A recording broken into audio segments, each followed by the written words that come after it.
নষ্টপ্রায়সু অবদ্ধেষু নিত্যাং ভাগবত সেবয়া ভাগবত নূতন শ্লোকে ভক্তির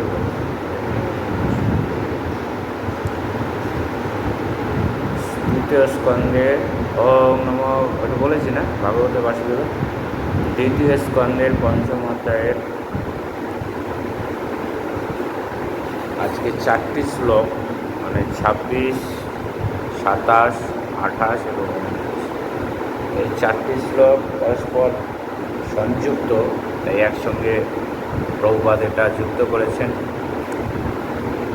নবশতাং বিকর্ণবাদ অদ্ভুত স্পর্শ গুণ অনিল পরমবাস শব্দাস্য প্রাণ ভজ সহ বলম বায়োরপি বিকর্ণবাদ কাল কর্ম সম্ভবত উপতেজ বৈরূপবৎ স্পর্শ শব্দবৎ তেজস্ত বিকর্ণবাদ দাসীদম্ভরসাত্মকম রূপবৎ স্পর্শ ঘোষবচ্চ পরায়ণমাত বিশেষস্তু বিকর্ণদা দম্ভস্য গন্ধবানভূ পরান্মাত রসস্পর্শ শব্দ রূপগুণান্বিতম। অনুবাদ: আকাশে রূপান্তরের ফলে স্পর্শ গুণযুক্ত বায়ুর উৎপত্তি হয়েছে এবং কারণরূপে তাতে আকাশের সম্বন্ধ থাকাতে বায়ুতেও শব্দগুণ রয়েছে। বায়ুই দেহধারণ, ইন্দ্রিয় অনুভূতি, মানসিক বল ও শরীরের শক্তির হেতু কাল কর্ম স্বভাববশত বায়ুর বিকারের ফলে আগুন উৎপত্তি হয়। আগুনের রূপ আকাশ ও বায়ু তেজের কারণ হওয়াতে তেজও বহু রূপসহ শব্দ স্পর্শ গুণ বিজারিত। আগুনের বিকারের ফলে রসাত্মক জলের উৎপত্তি হয়। জলে আকাশ বায়ু তেজের কারণরূপ সম্বন্ধ থাকতে তাতে যথাক্রমে শব্দ স্পর্শ রূপ বর্তমান। জলের বিকার থেকে মাটি উৎপন্ন হয়। মাটির স্বাভাবিক গুণ কি গন্ধ। এই মাটিতে আকাশ বায়ু তেজ জলের কারণরূপ সম্বন্ধ থাকাতে মাটিতে সেগুলির গুণ শব্দ স্পর্শ রূপ রস বর্তমান। কিছু বোঝা গেল? কত জটিল। তো তাৎপর্যে কি আলোচনা হয়েছে? সমগ্র সৃষ্টির প্রক্রিয়া হচ্ছে ক্রমান্বয়ে এক উৎপাদন থেকে আর এক উৎপাদনের বিবর্তন এবং বিকাশ, যা ক্রমান্বয়ে বৃক্ষ লতা পর্বত নদী সরীসৃপ পক্ষী জীবজন্তু বিভিন্ন প্রকার মানুষ আদি বহুরূপে পৃথিবীর বিচিত্রে পর্যবেসিত হয়। ইন্দ্রিয় অনুভূতির গুণক্রম বিকাশশীল, যেমন আকাশ বায়ু অগ্নি জল মাটির ক্রমবিকাশের সাথে সাথে শব্দ থেকে স্পর্শ স্পর্শ থেকে রূপ রূপ থেকে রস এবং রস থেকে গন্ধের উৎপত্তি হয়। তারা একে অপরের কারণ এবং কার্য, কিন্তু মূল কারণ হচ্ছে ভগবানের অংশ অবতার, কারণ সমুদ্রে সায়ন মহাবিষ্ণু। ব্রহ্মসংহিতাতে শ্রীকৃষ্ণকে সর্ব কারণের পরম কারণ বলে বর্ণনা করা হয়েছে। তো এবং ভগবদ্গীতা তো 10ম অধ্যায়ে 8তম শ্লোকে তিনি বলেছেন কি,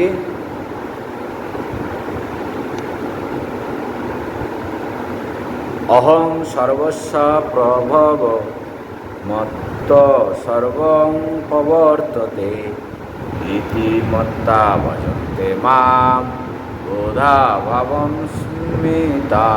আমি জড় ও চেতন জগতের সব কিছুর উৎস, সব কিছু আমার থেকে প্রবর্তিত হয়। সেই তত্ত্ব অবগত হয়ে পণ্ডিতগণ শুদ্ধ ভক্তি সহকারে আমার ভজনা করে।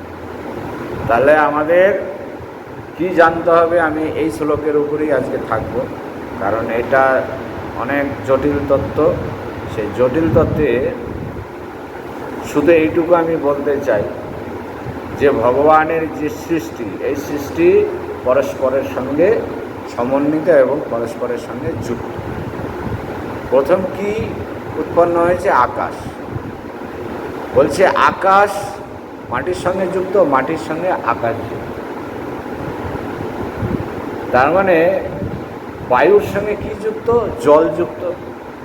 বায়ুর সঙ্গে অগ্নিযুক্ত, বায়ুর সঙ্গে শব্দ, রূপ, স্পর্শ যুক্ত। তার মানে সকলের সঙ্গে সকলের যুক্ত। আপনি মাটির মধ্যে কি পাচ্ছেন? মাটির মধ্যে তাপ আছে না? মাটির ভেতর থেকে যে অগ্নুৎপাত, যে আগ্নেয়গিরি বিস্ফোটন হয়ে যে অগ্নুৎপাত, লাভা বেরোচ্ছে, তাহলে মাটির মধ্যে কি আছে? আমরা প্রমাণ পাই, আমরা বাস্তবও প্রমাণ পাই। গীতায় সেটা, ভাগবতমে সেটা স্পষ্ট করে বলছে যে মাটির মধ্যে কি আছে? অগ্নি আছে, কারণ মাটির উত্তাপ আছে। মাটির মধ্যে কি আছে? গন্ধ আছে। বৃষ্টি হলে একটা সোদা সোদা গন্ধ বেরোয়। আমরা বলি না যে মাটির ভেজা গন্ধ, সোদা সোদা গন্ধ, সোদা। তাহলে কি আছে? গন্ধ আছে। মাটির সঙ্গে কি আছে? স্পর্শ আছে। মাটির সঙ্গে রূপ আছে। আবার মাটির সঙ্গে বায়ু আছে, মাটির সঙ্গে জল আছে। আকাশের দিকে তাকাও, সেখানে কি আছে? জল আছে। আকাশের সঙ্গে কি আছে? শব্দ আছে। আকাশের সঙ্গে রূপ জড়িয়ে আছে। তাহলে কেউ অসম্পূর্ণ, সকলের সঙ্গে সকল জড়িয়ে আছে। এটা আমরা এখন বুঝতে পারবো না। আমাদের ভগবত ভক্তির জীবনে আমরা প্রথম প্রাথমিকভাবে ভগবানকে কিভাবে জানি? ভগবান ঈশ্বর, তাকে ভীত এবং সংগ্রাম জাগে, তার প্রতি ভয় লাগে, ভয় পাই। কি লাগে? একটা মানে আমরা যেমন একটা সিনিয়র, বয়োজ্যেষ্ঠ বা কোনো একটা পদাধিকারী সিনিয়র প্রভুদের কাছে বা ইনচার্জের কাছে সহজে আমরা স্বতঃস্ফূর্তভাবে কথা বলতে পারি না, স্বতঃস্ফূর্তভাবে তাদের সামনে যেতে পারি না। কি সংভ্রম থাকে, ভয় থাকে অনেক।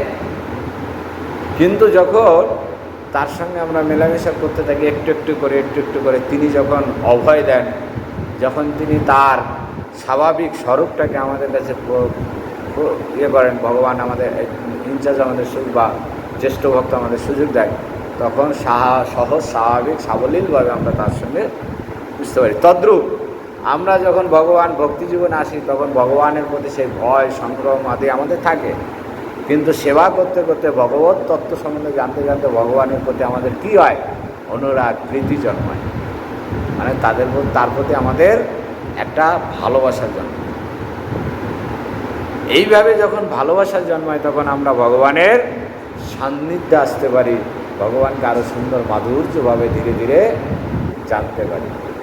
ভগবত ভক্তি এক ভক্তির মধ্যে, এক রসের মধ্যে আরেক রস নির্ভরশীল। আমরা বলি ভগবানের কয়টা রসে আমরা ভগবানকে ভজন করি? 5টা রস। কি কি প্রভু? শান্ত, দাস্য, বাৎসল্য, হ্যাঁ, সাক্ষ্য আর শান্ত, দাস্য, বৎসল্য, এই সাক্ষ্য, বৎসল্য আর মাধুর্য। কিন্তু বলছে শান্তর মধ্যে তুমি সব পাবে না, কিন্তু একটা রসের মধ্যে তুমি সব পাবে। সেটা কি? মাধুর্য।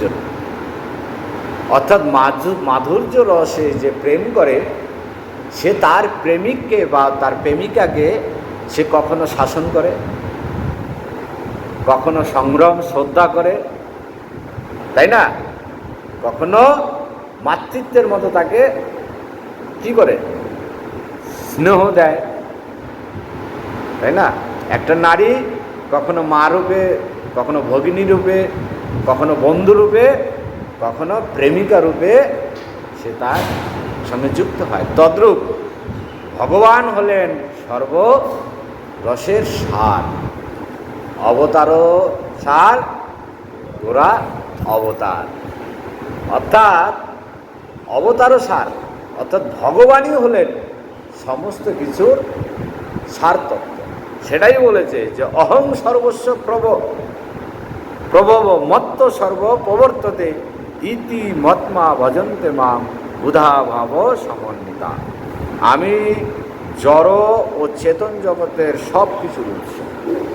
এই যে বলেছে যে শব্দ, রূপ, স্পর্শ, গন্ধ এবং আমাদের পঞ্চেন্দ্রিয় এবং আমাদের পঞ্চভূত, কি পঞ্চভূত, মাটি, বায়ু, অগ্নি,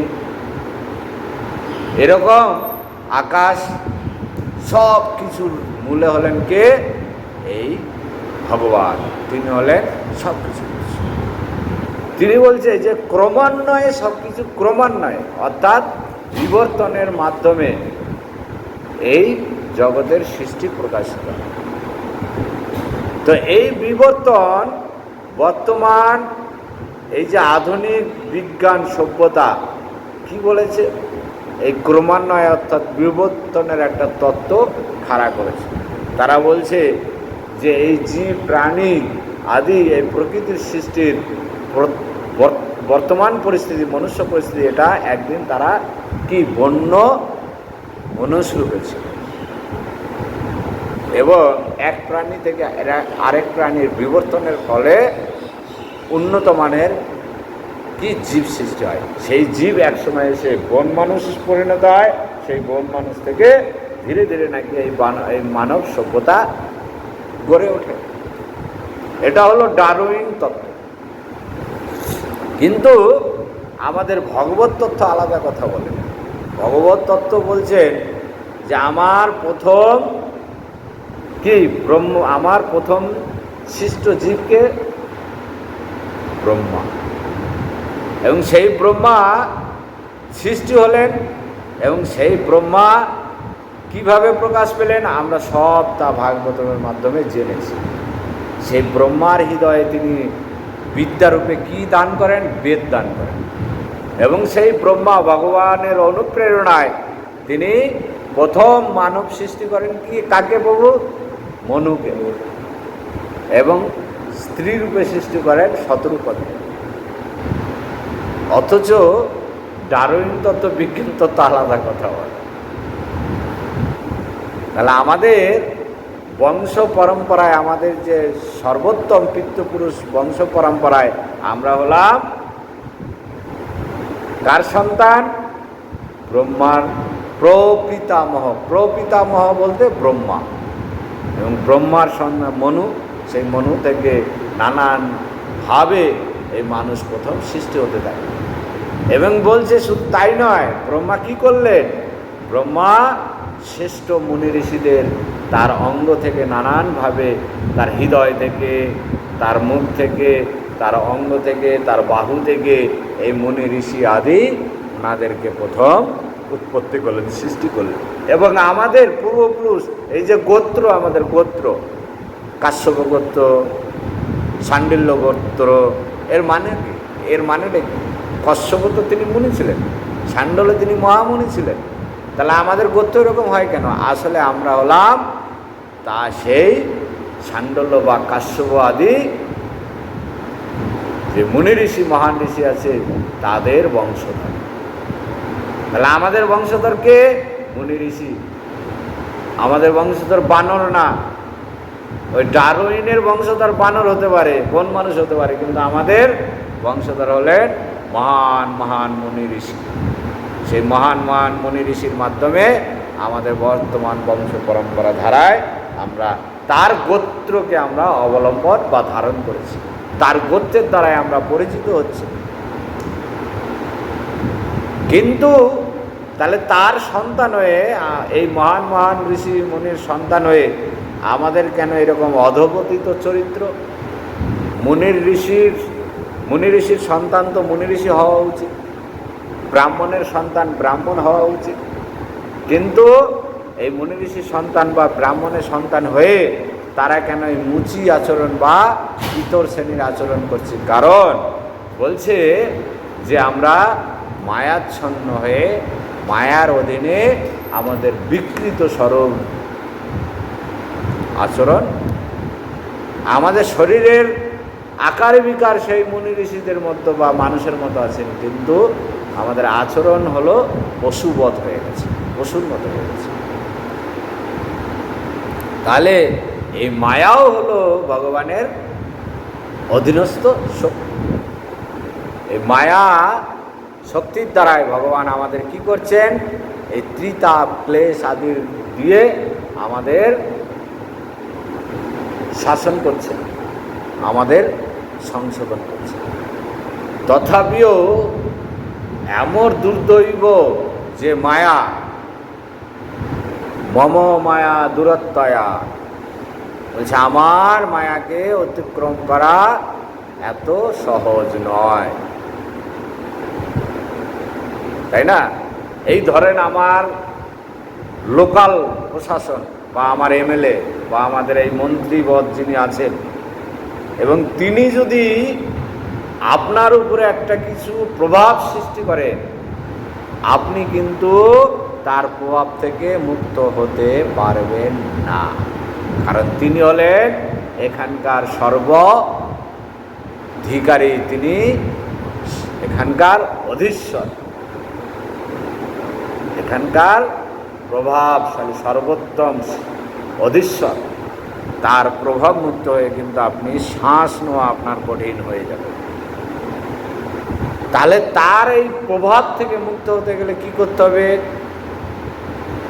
তার প্রিয়জনের মাধ্যমে, তার প্রিয়জনকে আশ্রয় করে সেই আমাদের মন্ত্রী মহোদয়ের নিকটে যেতে হবে, বা তার নৈকট্য যখন আমরা লাভ করব, তার যখন দয়া কৃপা হবে, তখন তিনি তার প্রভাব মুক্ত করে আপনাকে স্বাভাবিকভাবে বাঁচতে দিতে পারে। তদ্রূপ ভগবান হলেন সর্বধীশ্বর, সর্ব অধিনায়ক। তিনি অধিনায়ক যেমন একটা টিমকে পরিচালনা করেন, ওই ক্রিকেট টিম কে বল করবে, কে ব্যাট করবে, কে কোন পজিশনে ফিল্ডিং করবে, সমস্ত কিছু নিয়ন্ত্রণ করেন কে? অধিনায়ক। তদ্রূপ সেই সর্বাধিনায়ক সেই ভগবান কি করছেন? এই সমস্ত জগৎ আদি সৃষ্টি আদি এই মায়া সমস্ত কিছুকে তিনি নিয়ন্ত্রণ করছেন, তিনি শাসন করছেন, তিনি পরিচালনা করছেন। তাই মায়াকে, মায়াদেবীকে অর্থাৎ দুর্গা দেবীকে তিনি বলেছেন যে এই পৃথিবীরূপী দুর্গকে তুমি শাসন করো বা নিয়ন্ত্রণ করো। এই দুর্গা এসছে নামটি দুর্গ থেকে। এই দুর্গ হলো এই জগৎ পৃথিবী। এখানে আমাদের ভগবান পাঠিয়েছেন কেন? কারণ আমরা এই ভগবানের যে প্রভুত্বকে চ্যালেঞ্জ করেছিলাম।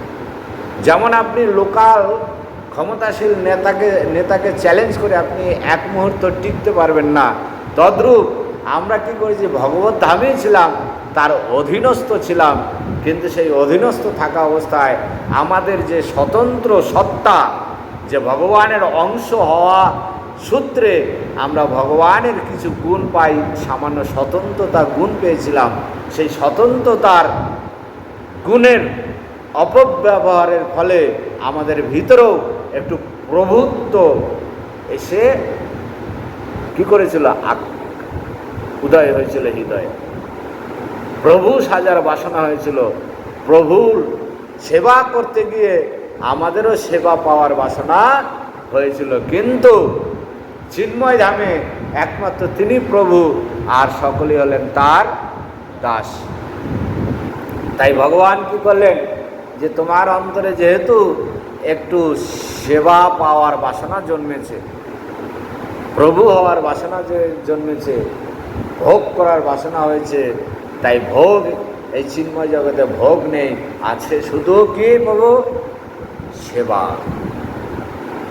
তাহলে তুমি যাও ভোগালয়ে যাও। এই জগৎটাকে আরেক নাম কি?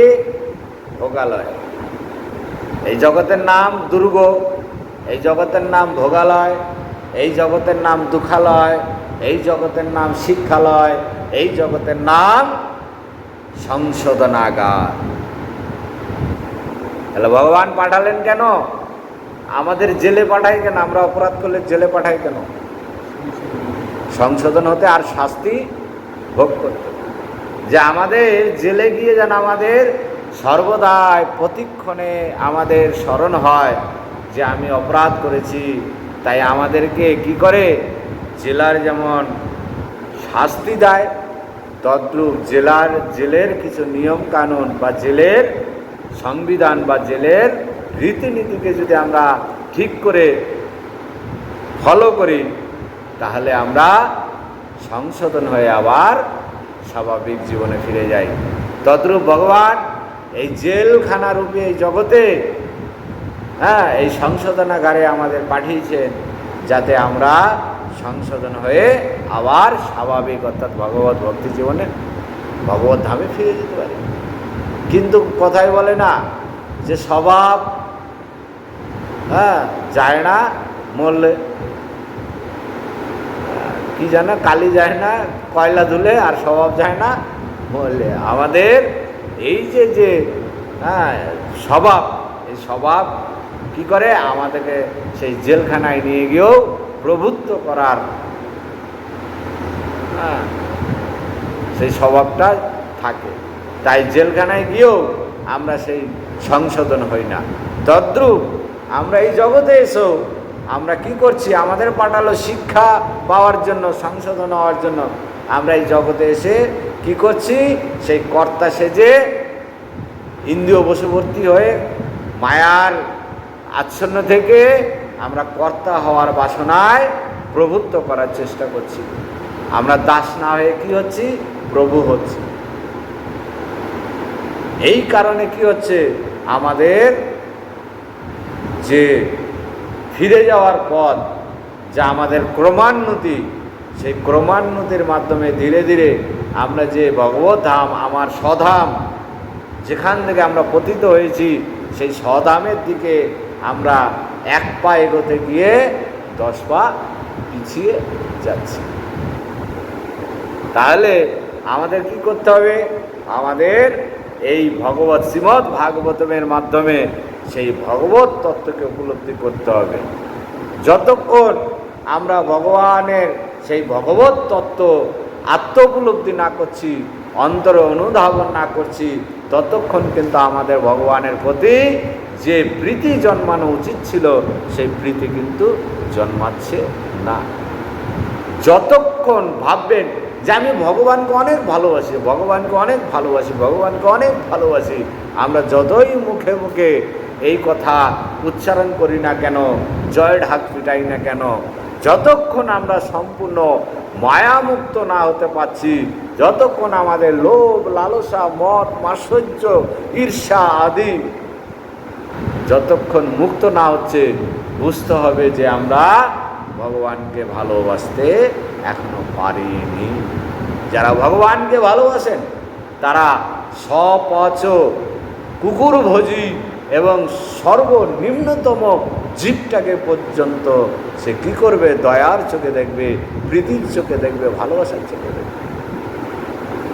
তাই আমরা কতখানি ভগবানকে ভালোবাসতে পেরেছি, কতখানি ভগবত পথে অগ্রসর হতে পারছি, তার নিজেই নির্ণয় করতে পারবো। এবং নিজের রুচি, অভিরুচি, নিজের কাম, ক্রোধ, ঈর্ষা যদি পরিমাপ করতে যাই, তাহলে দেখব যে আমি এক কুলো চুলো অগ্রসর হতে পারিনি। সেই নোঙ্গর না তুলে নৌকা পাওয়ার মতো আমাদের অগ্রসর হচ্ছে। তাই এই ভগবত তত্ত্ব আমাদের জানতে হবে। তিনি হলেন সর্বকারণের কারণম, তিনি হলেন হর্তা, কর্তা, বিধাতা, তিনি হলেন সমস্ত কিছুর অধীশ্বর, নিয়ন্তা, তিনি হলেন মায়াধীশ, তিনি হলেন গুণাতীত। সেই পরম পুরুষ, সেই ভগবানকে আমরা যত সুন্দরভাবে জানব, ততই ধীরে ধীরে তার প্রতি আমাদের সেই প্রীতি, ভালোবাসা জন্মাবে। এইভাবে ভগবান যেহেতু, তার প্রতি যদি প্রীতি জন্মায়, তাহলে ভগবানের সৃষ্টির সমস্ত জীবাদি এবং অনুপ্রমাণের প্রতি আমাদের শ্রদ্ধা ভালোবাসা জন্ম। ঠিক আছে, এই পর্যন্ত থাক। নিতাই গৌর সীতানাথ প্রেমানন্দে হরি হরি। প্রভু কোনো প্রশ্ন?